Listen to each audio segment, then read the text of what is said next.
Mga manok, kumain na kayo para mabusog kayo. Bebang, gutom na ako. May pagkain ba tayo? Kagagising mo lang, princess. Gutom ka kaagad. Dun sa may lamesa, merong pagkain dun. Anong ulam natin?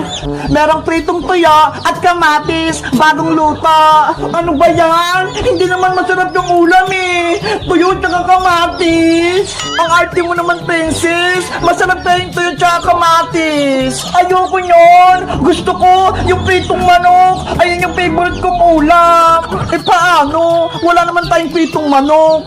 Alam ko na, bebang, may naisip ako. Manghuli na lang tayo ng buhay ng manok para ayun na lang yung prituhin natin. Ano?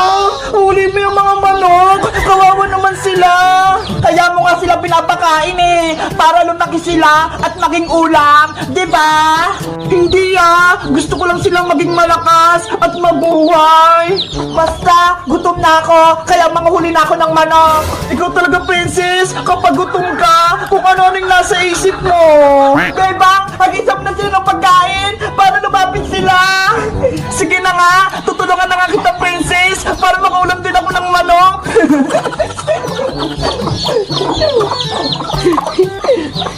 Ayan, dumadami na sila. Princess, dumadami na sila. Manghuli ka na. Asan yung pwede kang huliin dyan, bebang? Ayun o, yung malaki. Mga manok, dyan lang kaya. Bilisan mo, princess, para hindi siya makatakas. Eto na, malapit na ako. Hoy, ang ginagawa mo dyan, princess? Hoy, mga manok ko. Ano ba yan, bayang? Pasaway ka? Ginulot mo yung mga manok? Umalis tuloy sila. Nanguhuli ka na naman ng ulamin mong manok, princess? Para mabibrituhin ako. Bakit? May reklamo ka? Bawal yan! Magagalit si tatang! Gusto mo? Ay, ang hawak mong manok yung pipituhin ko? Ha? Hindi pwede, no? Alaga ko to! Mahal na mahal ko to! Akin na yan! Para may ulamin ako! Pamalit sa mga binato mong manok! Subukan mo to kunin, princess! Malalagot ka talaga sa akin! Halika na nga, tandang! Itatali na lang kita para hindi ka makuha ni princess! Paano ba yan, princess? Wala kang nahuling manok, kaya wala kang ulam. Huwag kang mag-alala, bebang. May naisip ako. Tandang, dito ka lang muna. Kukuha lang ako ng tubig mong iinumin. Ayun, umalis na si Boyong. Yung manok niya yung kukunin ko. Princess, wag! Yari ka kay Boyong. Huwag kang mag-alala, bebang. Akong bahala. Oh no! Si Princess talaga, naghahanap ng gulo. Tandang na manok, ikaw na lang yung ulamin ko. Hayaan mo na si Bayang. Ay, ayaw niyo magpahuli. Huli ka! Hoy, sino kumuha ng manok ko? Tara na, bebang, alis na tayo. Andiyan na si Boyong.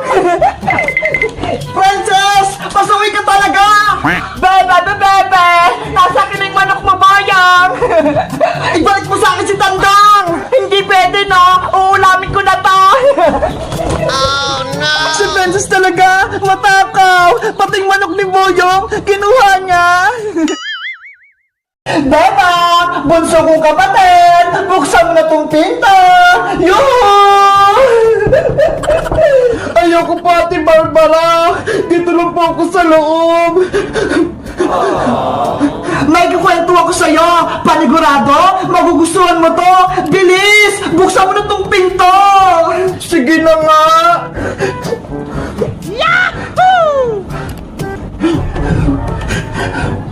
Ay, kawawa naman yung bunso kong kapatid. Iyak ka ng iyak. Pumangit ka tuloy lalo. Niloloko niyo po ko, Ate Barbara eh. Joke lang naman. Siyempre, maganda yung kapatid kong si Bebang. Kaya huwag ka nang iyak ng iyak ha. Baka maging mukha kang aswang. Opo. Ay, hawak-hawak mo pa rin niya si Big Bird? Hala, kilala niyo po si Big Bird, Ate Barbara? Nung bata pa ako, siya yung kalaro ko. Pero nung dumating ka na, binigay ko na siya sa'yo. Naalala mo pa ba? Hindi po eh. Wala akong maalala. Nako, bata ka pa kasi nun. Lagi mo nga sa akin kinukuha si Big Bird eh. Hinihira mo sa akin, pero kapag hindi ko binibigay sa'yo, umiiyak ka. Talaga po? Oo, minsan nga, habang natutulog ako, dahan-dahan mong kinukuha si Big Bird sa tabi ko. Tapos, naglalaro pa nga kayo sa kalsada eh. Nahulog ka pa nga sa kanan. Hala, hindi ko na po maalala yun, Ate Barbara. Kasi nga, bata ka pa nung bebang, marami tayong masayang alaala. Naglalaro pa nga tayo ng bahay-bahayan eh. At minsan, nag-aaway-away. Ang kulit-kulit siguro natin nun, Ate Barbara, no? Oo naman, lagi pa nga tayong sinisigawan ni nanay. Magkwento pa po kayo. Bilis! Wait, may naalala pa ako. Alam mo ba, pinalo nga ako ni nanay nung hindi ko pinahiram sa'yo si Big Bird. Tinago ko siya sa ilalim ng higaan. Hindi mo siya mahanap. Kaya ayun, iyak ka ng iyak. Nagsumbo ka kay nanay. Kaya ako yung pinalo sa pit. Iyak din ako.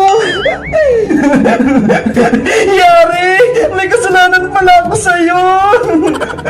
Namiss ko na nung bata pa tayo, Bebang. Ang saya-saya natin. Bakit po kayo umalis dito sa bahay, Ate Barbara? Iniwan niyo po kami ni nanay. Eh kasi si tatay, mag-work na siya sa Maynila. Wala siyang kasama. Kaya ayun, ako yung sinama niya.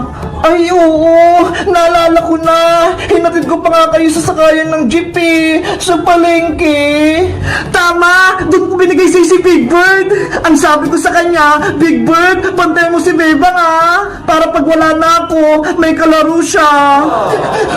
Kaya pala lagi yung kasama si Big Bird. Siya yung kalaro ko.